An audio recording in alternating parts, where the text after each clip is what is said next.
हे असे बम्स बारीक बारीक बारीक बारीक फोड काटे असल्यासारखं तुमच्या दंडावरती, पायावरती, हातावरती, पाठीवरती सगळीकडे आहे. याच्यावरती उपाय काय? काय लावायचं? आधी काय लावायचं? नंतर काय लावायचं? मला ते सगळं जातं कळायला काय म्हणतात? सगळ्या प्रश्नांची उत्तरे या व्हिडिओमध्ये मिळणार आहेत. त्यामुळे व्हिडिओ शेवटपर्यंत पाहत राहा. नंबर 1, हे शरीरावर कुठे कुठे येतं? एक साधारण दंडावरती येतं, पण मग त्याचं इन्फेक्शन पसरल्यासारखं साधारण सगळीकडेच यायला लागतं. असं काटे काटे दिसतात, बारीक बारीक डाग पण दिसायला लागतात. त्यामुळे संपूर्ण हात समजा इनर थाईजला, मांड्यांवरती किंवा आउटर थाईजना पण सुरू होतं बऱ्याचदा. पण खरं तर पिंढऱ्यांना, पायांना सुद्धा होतं. काहींना तर पोटाच्या वरती सुद्धा असतं, जिथे लव असते, केसाचं प्रमाण असतं, पाठीवरती असतं, अतिशय क्वचित चेहऱ्यावरती काहींना असतं आणि सगळ्यात फनी जागा म्हणजे डोंगरवरती पण असू शकतं. नंबर 2, हे वॅक्सिंगमुळे येतं का? कारण केस आपण काढायला जातो, पार्लरमध्ये केस ओढले जातात आणि त्याच्यामुळे हे होतं का? वॅक्सिंग हे त्याचं मूळतः कारण नाही. मग हेअर रिमूव्हल क्रीम मिळतात ज्या छोट्या, तर ते लावायचं आणि मग आपोआप काही काळानंतर पुसून टाकल्यानंतर ते टिश्यू पेपरवरती, कागदावरती, कापडावरती आपल्याला ते केस आलेले दिसतात. तसं हेअर रिमूव्हल क्रीम्समुळे होतं का? नाही. नंबर 3, आपण आता केस काढण्यासाठीचे उत्तम उपाय कोणते ते बघूयात. जागतिक उत्तम उपाय म्हणजे लेझर हेअर रिडक्शन आहे. त्याला रिडक्शन म्हणतात कारण की ते भरपूर कमी होतात, 100% गायब होत नाहीत, रिमूव्हल म्हणत नाहीत. पण लेझर हे सेफ असतं, डॉक्टरांच्या अंडर असतं. ज्यांना छोटे छोटे कपडे घालायचे आहेत त्यांच्यासाठीचं आयुष्यभराचा फ्रीडम विकत घेतल्यासारखं ते होतं. दुसरा, शेविंग. त्याचं कारण असं अतिशय स्वस्त आहे, बाथरूममध्ये करता येतं, अंघोळीत करता येतं, नाही केलं तरी चालतं, केस वाढले तरच करायचं आहे, अतिशय भारीतलं ब्लेड सतत वापरू शकता. फक्त ब्लेड 3 ते 4 वेळा वापरल्यानंतर चक्क फेकून द्यायचं असतं. बोथट ब्लेडनं हा जो इश्यू आहे स्किनचा, बम्स आणि काट्याचा, डागांचा, तो वाढत जातो. तिसरा पर्याय वॅक्सिंग. त्याचं कारण असं, भारतामध्ये गल्लीबोळामध्ये जे छोटे छोटे पार्लर्स आहेत त्यांच्यामध्ये हे इतकं छान बेसिक नॉलेज तर 100% असतं. ते म्हणजे वॅक्स लावताना केसांच्या दिशेने लावायचा असतो आणि जेव्हा ती पट्टी जोरात ओढून काढायची असते, ती केसाच्या वाढीच्या विरुद्ध दिशेला ओढायची असते. एवढं बेसिक नॉलेज असतं आणि त्याच्यामुळे आपले केस छान मुळासकट ते निघतात, क्लीन होतात आणि तो स्वस्त पण पर्याय आहे, सगळ्यांच्यासाठी इझिली अवेलेबल पण आहे. नंबर 4, मग केस अंगावरचे काढू कशानं नये? एपिलेटर नावाचा एक प्रकार येतो. छोटंसं मशीन येतं. त्यानं होतं काय सांगते. मला अशा पद्धतीचे शेव्हिंगचे टूल्स अजिबात आवडत नाहीत, कारण मी ते वापरलेले आहेत. त्याचे अतिशय दुष्परिणाम सुद्धा मी भोगलेले आहेत. त्याचं कारण असं, त्या मशीननं जेव्हा आपले केस पकडले जातात, असे साधारण दात्र्या असतात त्याला, तुम्ही नीट बघितलं तर, आणि जे केस असतात ते त्याच्यामध्ये तो अडकवतो आणि अडकवताना जेव्हा मशीनमध्ये विचित्र उलट्या-पुलट्या कशाही पद्धतीनं उपटून बाहेर काढतो. त्याला कसली दिशा नाही. हेअर ग्रोथच्या अपोझिट जेव्हा तुम्ही केस उपटायला लागता, तेव्हा त्याच्या मुळाशी जखम व्हायला सुरू होते आणि एपिलेटर्समुळे खूप जास्त स्किनचा हा जो इश्यू आहे बम्प्सचा, तो वाढायला लागतो. त्यामुळे ज्यांना ज्यांना चिकन लेग्स ज्याला म्हणतात, ही जर गोष्ट तुम्हाला असेल, अशा पद्धतीचे डाग आणि फोड काटे येत असतील, तुम्ही एपिलेटर पहिला फेकून द्या. आणि दुसरी गोष्ट अजून एक जे अजिबात करायची नाही ते म्हणजे अशा क्रीम्स येतात, ज्या आपल्या हातापायाला आपण लावायच्या. 10-15 मिनिटांमध्ये वाकडे-वाकडे झालेले केस आपल्याला दिसतात आणि ती पुसून काढायची किंवा डायरेक्ट अंघोळीला पण जाऊ शकता. केस मुळासकट निघतात. एक साधारण बेसिक गोष्ट लक्षात घ्यायची, असं जे क्रीम आहे, जे आपल्या केसांना मुळासकट बाहेर काढून टाकणार आहे, ते किती केमिकलनं आणि हार्मफुल केमिकल्सनं भरलेलं असेल याचा अंदाज घ्यायचा आहे. त्याच्यामुळे स्पेशली चिकन लेगचा इश्यू असलेल्या सगळ्यांनी हेअर रिमूव्हल क्रीम पासून लांब पळून जायचं. दूर पर्यंत ते बघायचं नाहीये. सगळ्यांच्याचसाठी हे ॲब्सोल्युटली नो नो आहे. नंबर 5, याला म्हणतात केराटोसिस पिलारिस किंवा केराटिन पिलारिस असं पण त्याला म्हणतात. चिकन लेग्स म्हणतात, चिकन स्किन म्हणतात. कारण फक्त लेग्सवरती येत नाही, पण लेग्सवरती 100% येतं ज्यांना हा इश्यू असतो त्यांना. त्याच्यामुळे असं म्हटलं जातं. आता हे जे केराटोसिस पिलारिस किंवा केराटिन पिलारिस नावाचा प्रकार म्हणजे आपली त्वचा एक सॉफ्ट प्रोटीन तयार करत असतं. हे जे आपले केस आहेत ना, त्याच्या मुळाशी, हेअर फॉलिकलपाशी, आणि ते का तयार करतं? एक प्रोटेक्टिव्ह लेयर बनवण्यासाठी करतं बुवा. पण कधी-कधी काय होतं, त्याचं प्रमाण वाढतं. आता केराटिनचं प्रमाण वाढलं, की काय होणार आहे? ते केसांच्या मुळाशी ते केसाला पण ट्रॅप करतं. त्याच्यामुळे असा तो वरती छान मोठाच्या मोठा वाढण्याच्या ऐवजी आतल्या आत तो ट्रॅप होतो. असा तो अडकल्यासारखा, आतच उगवल्यासारखा आपल्याला दिसतो. ज्याला आपल्या पार्लरवाल्या ताया, इनग्रोन हेअर वगैरे सुद्धा म्हणतात, ते हेच. आणि म्हणूनच केराटोसिस पिलारिस दुर्दैवानं स्ट्राँग टेक्स्चर तयार करतं. खडबडीत काटेरी अंग असतं, इतकं बंप असतात ना, त्यामुळे हे अशा पद्धतीचं ज्यांना झालेलं आहे केराटिन पिलारिस, ते लोक सतत लाजतात छोटे-छोटे कपडे घालायला, कारण हे सगळे बम्प्स दिसतायत, डाग दिसतायत, काटेरीसारखं मला दिसतंय, काय करू? त्यांना सुचत नाही. नंबर 6, आता हे केराटोसिस पिलारिस वाढतं कशामुळे? तर कोरड्या त्वचेमुळे. आपल्या सगळ्यांनाच माहिती आहे, की जसं आपण चेहऱ्याची काळजी घेतो, मॉइश्चरायझर लावतो, तसं आता आपण हातापायाला, शक्यतो पाठीला, पोटाला सुद्धा क्रीम लावायला पाहिजे. मग आता हे लावणं का गरजेचं आहे? मुळात काय आहे, आता हे केराटिन आहे ना, ह्याचं प्रोडक्शन आता वाढलेलं आहे अशा लोकांच्यामध्ये. वाढलंय, त्याच्यात जर तुमची त्वचा कोरडी असेल, ड्राय असेल, ते आणि ड्राय होतं. मग याला आधी शांत करायला पाहिजे, मऊ करायला पाहिजे, हायड्रेट करायला पाहिजे, पाणी पाजायला पाहिजे. हातापायाला, पोटाला, पाठीला सुद्धा क्रीम लावायला विसरायचं नाही. नंबर 7. आता हे केराटोसिस पिलारिस म्हणजेच हे काटेरी हातपाय जे आपले आहेत, तर ते वाढू नये याच्यासाठीची कारणं आपल्याला कळली ना, की आपल्याला ते कंट्रोल पण करता येतं. उदाहरणार्थ तुम्हाला सांगते, टीनेजर अवस्थेमध्ये फार जास्त येतं. कारण की त्या वयामध्ये आपल्याला पाळी येत असते. म्हणजेच काय होतं, हॉर्मोन्स आपले वरती-खाली, वरती-खाली होत असतात. त्याच्यामुळे तुम्ही बघत असाल, की एक शाळा, कॉलेज वगैरे त्या काळामध्ये वयात येताना हे सगळं प्रमाण प्रचंड वाढतं. इथून-इथून असे डाग-डाग सुरू होतात. त्यानंतर पेरिमेनोपॉजल काळामध्ये परत एकदा हार्मोनल इम्बॅलन्स. त्याच्यानंतर प्रेग्नन्सीमध्ये हे खूप प्रमाण वाढतं याचं. याचाच अर्थ काय माहिती का? पाळी इर्रेग्युलर झाली तरी सुद्धा होऊ शकतं. थोडक्यात शेवटी केराटिन हे प्रोटीन आहे की नाही, जे आपलं सॉफ्ट प्रोटीन का होईना, जे आपल्या बॉडी अगदी एंडला त्वचेच्या अगदी शेवटाला ते बनवते. तर याचा संबंध हार्मोनशी असणारच आहे. त्यामुळे हार्मोनल इम्बॅलन्स झालं, की हा सगळा प्रकार होणार आहे, हे आपल्याला माहिती असलं पाहिजे. आता काही लोकांना अनुवंशिकतेनं पण होतं. म्हणजे त्याचा काहीच संबंध नाही हॉर्मोनल इम्बॅलन्सचा, पिरियड्स रेग्युलरली येतात, पी-सी-ओ-एस वगैरे पण काही नाहीये, कसले इश्यूज पण नाहीयेत. हॉर्मोनल सगळं नीट चालू आहे, हेल्दी लाईफस्टाईल आहे.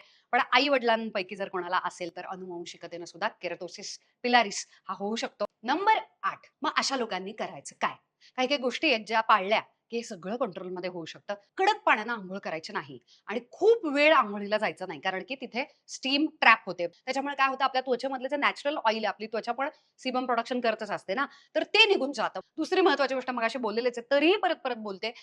त्याला खूप हायड्रेशनची गरज असते. स्पेशली असं प्रॉडक्ट ज्याच्यामध्ये युरिया आहे. आणि युरिया काय करतं, प्रचंड हायड्रेशन देतं आजकाल. आणि जे युरिया असलेले body lotions, body creams, buttress असतील, त्या सगळ्याला मी टॅग पण करते आणि डिस्क्रिप्शनमध्ये मी त्याची नावं पण लिहिते. काही ठिकाणी ड्राय भाग असतो, अतिशय कोरडा आणि शुष्क भाग असतो आणि म्हणूनच अशा लोकांनी स्पेशली रात्रीच्या वेळेला तरी ह्युमिडिफायर जर तुम्ही विकत घेतलं, जे ना हवेमधली आर्द्रता म्हणजेच मॉइश्चर कंटेंट जो असतो, ते बॅलन्स ठेवण्याचा प्रयत्न करतो. आपल्या त्वचेला जास्त आपली त्वचा कोरडी पडणार नाही. आणि एक गोष्ट म्हणजे ज्यांना केराटोसिस पिलारिस आहे, त्यांनी खूप घट्ट कपडे पण नाही घालायचे. थोडेसे ब्रीदेबल असले पाहिजेत. त्याच्यातलं कॉटन घातलं पाहिजे. कारण की नॅचरल थ्रेडचं लक्षात घ्या, फॅब्रिक जे असतं, ते तुम्हाला स्वेट ॲब्झॉर्बेशन करायला मदत करतं, घाम शोषून घेतं आणि वरती हवेशीर असल्यामुळे तिथे काहीच असं विचित्र पद्धतीचं काही ट्रॅप होत नाही आणि त्वचेला इजा होत नाही. नंबर 9. चिकन लेग्स आणि स्ट्रॉबेरी लेग्स किंवा स्ट्रॉबेरी स्किन या दोन्हीमधला मोठा फरक म्हणजे ना, स्ट्रॉबेरी स्किन आहे ना, ती बरेचदा हाताला फार काही त्याचं खरबुडं लागत नाही. पण डाग मात्र चांगले डोळ्यांना दिसतात बरं का. आणि ते जातं पण, जाऊ शकतं जर काळजी घेतली वेळेमध्ये.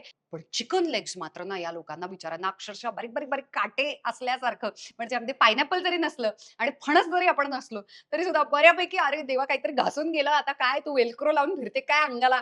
असं वाटावं इतपत ते चिकन लेग्स किंवा चिकन स्किन हे स्टबर्न आहे आणि ते घालवणं जरा कठीणच आहे. कारण वर्षानुवर्ष त्याला कंट्रोलमध्ये आणता येतं. पण आहे ना, ह्या अशा गोष्टी की ज्या परत-परत येऊ शकतात. कारण स्किन कंडिशनचा प्रकार आहे ना तो. सो त्याच्यामुळे ते पूर्ण असं गेलं बुवा आणि आता मला कधीच परत नाही आलं, असं होत नाही. नंबर 10. आता केराटोसिस पिलारिस ज्यांना आहे, त्यांनी काय अजिबात करायचं नाही. टाळायचं आहे म्हणजे आपलं वाढणार नाही आणि जर कंट्रोलमध्ये आलं असेल तर परत-परत येणार नाही आणि ते म्हणजे लुफा वापरणं. स्क्रबर तर विसरूनच जायचं आहे. ते जे दगड-बिगड येतात स्क्रबिंगचे, माय गॉड! असले प्रकार करायचे नाहीत. प्रचंड पर्मनंट डाग पडू शकतो, हे लक्षात घ्या तुम्ही. मग तुम्ही काय करू शकता, साबणामध्येच तुम्ही एक्सफोलिएशन होईल हे बघायचं आहे. ते कोणते प्रॉडक्ट आहे ते मी पुढच्या मुद्द्यात सांगते. दुसरी गोष्ट खूप लोकांना ती सवय आहे. मी पण हे केलेलं आहे कॉलेजमध्ये असताना त्याच्यामुळे मी हे प्रामाणिकपणे सांगू शकते आणि ते म्हणजे खूप लोकांना असा तो आत शिरलेला इनग्रोन हेअर आतल्या आत वाढलाय. तो असा उखडून काढायला खूप आवडतो किंवा काही लोकांना असे बम्प्स वगैरे असतील ना, तर ब्लॅक हेड, व्हाईट हेड्स कसे काढतो आपण, तर तसं त्याच्यातून ते हे पण बाहेर येतं आणि प्रोटीनचं केराटिन. त्याच्यामुळे ते असे दाबून काढायला खूप आवडतं. त्याचं कारण मग तो बंप तरी जातो, डाग का पडेना, असं काहीतरी कुठेतरी वाटत राहतं. त्यामुळे हे प्रकार आपल्याला करायचे नाहीयेत. नंबर 11. अजून कुठचे प्रॉडक्ट आहेत जे प्रचंड उपयोगी येतात ते म्हणजे अंघोळीतला पातळ साबण, बॉडी वॉश ज्याला आपण म्हणतो, तो सॅलिसिलिक ॲसिड असलेला घ्यायचा. सॅलिसिलिक ॲसिड काय करतं? मुळामध्येच तुमच्या त्वचेमध्ये तयार होणाऱ्या तेलाचं प्रोडक्शनवरती काम करतं, हो की नाही? ते कमी करण्याचा प्रयत्न करतं. पिंपल्स, ॲक्ने, बम्प्स, टेक्स्चर या सगळ्यावरती हे काम करणार आहे आणि म्हणूनच तुम्ही असं बॉडी वॉश वापरा, की ज्याच्यामध्ये बॉडी वॉइसचं पण आहे. आय थिंक मी जे मला माहिती आहे ते मी इकडे देण्याचा नक्की प्रयत्न करते. पण सॅलिसिलिक ॲसिड त्याच्यामध्ये असावं. दुसरी गोष्ट म्हणजे माइल्ड बॉडी वॉश वापरायचा. लहान मुलांचे कसे साबणं असतात, अतिशय हायड्रेटिंग, मॉइश्चराइज्ड करणारी, म्हणजे उदाहरणार्थ संतूर पण एक त्याच्यातलं आहे, की पीएच बॅलन्स इतका मऊ-मऊ आहे, की क्रीम लावतोय का साबण लावतोय नक्की असं वाटावं.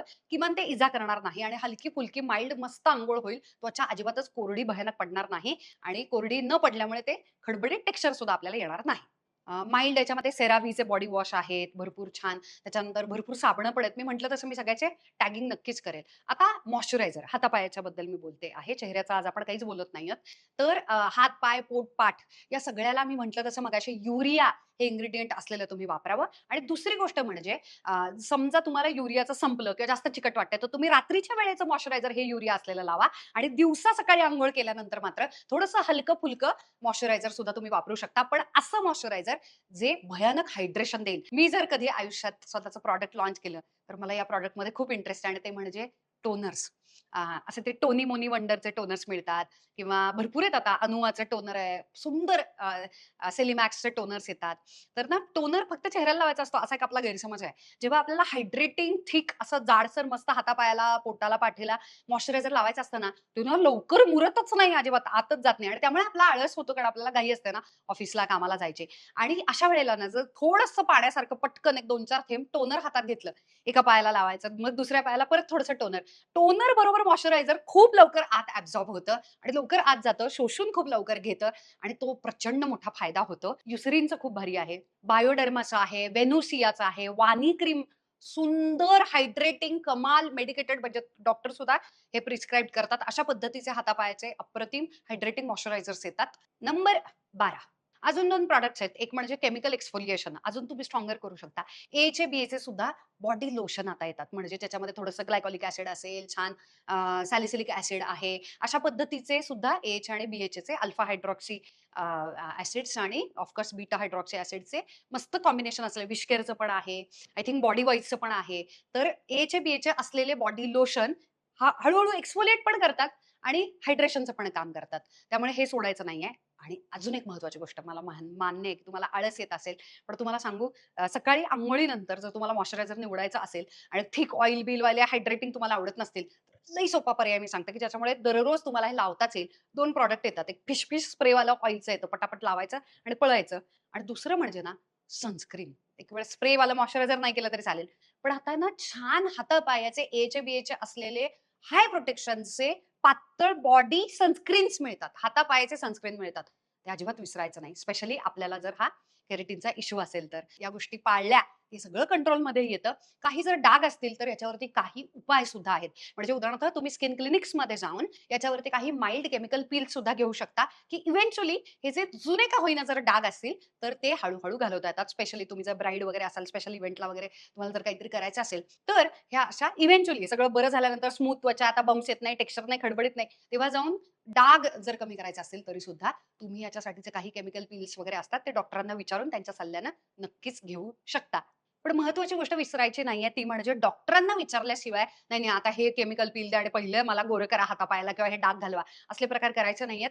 केस गळतीचा सुद्धा खूप जास्त प्रॉब्लेम असू शकतो, वांगाचा प्रॉब्लेम असू शकतो. सध्या मी माझ्या चॅनलवरती वेगवेगळे प्रयोग करायचा ठरवलेला आहे. असा भरपूर माहितीपूर्वक, अभ्यासपूर्वक व्हिडिओ घेऊन मला वर्षानुवर्ष तुमच्यासमोर यायला आवडतंच. परंतु आता बाहेर क्लिनिक्समध्ये डॉक्टरांच्याकडे ट्रीटमेंट कोणत्या आहेत, की जास्त पोटंट आहेत, जास्त इफेक्टिव्ह आहेत आणि जास्त परिणामकारकरित्या आपल्यामध्ये बदल घडवून आणतात. हे पण मी प्रयोग स्वतःवरती करायला लागलेले आहे. या व्हिडिओ नंतर मी माझी जॉलाईन कशी आणली किंवा लिटरली टॅनिंग कमी करून ऑइल कंट्रोल स्पेशली उन्हाळ्याच्या काळामध्ये सगळ्यात बेस्ट फेशियल कोणतं आहे, हे मी आत्ताच ट्राय केलेलं आहे. याच्यानंतर तो व्हिडिओ तुम्ही बघायला अजिबात विसरू नका आणि वेगवेगळे स्किन इश्यूज किंवा प्रॉब्लेम्स जे असतील ज्याच्यावरती मी व्हिडिओ घेऊन यावा किंवा बाहेर जाऊन ट्रीटमेंट घ्यावी असं तुम्हाला वाटत असेल, तर ते पण मला कमेंटमध्ये सांगा. शेवटपर्यंत व्हिडिओ पाहिला त्याबद्दल खूप खूप मनापासून thank you. I love you.